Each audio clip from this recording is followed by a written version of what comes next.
Hello and good day everyone, Simply Technical here. Today in the repair of the Corsair K90 keyboard, we're going to first remove all of the keys. I did not have the right tool to remove the keys, so you can see I'm prying them up with my finger. That is a tedious method, but it works anyhow. The next thing you want to do is unscrew the hand rests and then move on to the screws that are on the surface of the keyboard. There are two screws that are hidden on the keyboard that you can't initially see. The first one, as you'll see when I indicate it to you, is located actually under the logo. The logo has one screw underneath it. You have to pry up that logo with a flathead screwdriver. There's a little groove that will help you in that process.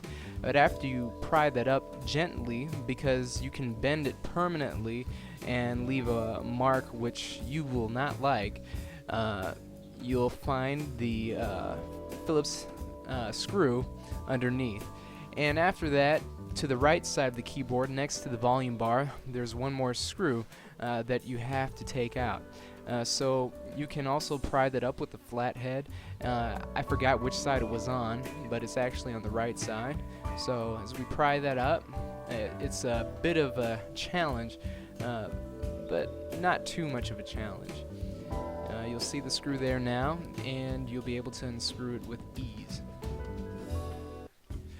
Moving from that, you'll easily be able to remove the cover of the keyboard, which is all you'll really have to remove to get to the circuit board, in which there might be crust of the liquid which had accidentally poured onto your keyboard.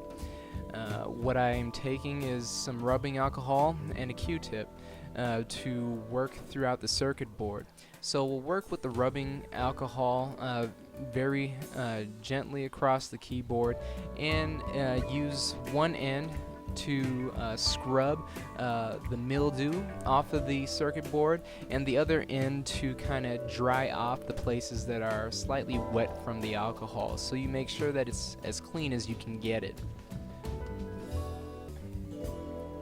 Really, the only thing that was truly difficult is finding out where those two hidden screws were, but after that, any technical person can pretty much make it on their own.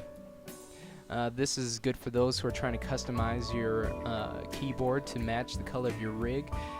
Some people might like to do this, but I didn't have the right tools to put everything apart. So now all we're doing here is putting it all back together. I hope you enjoyed this tutorial, and subscribe and ask for more. Thanks.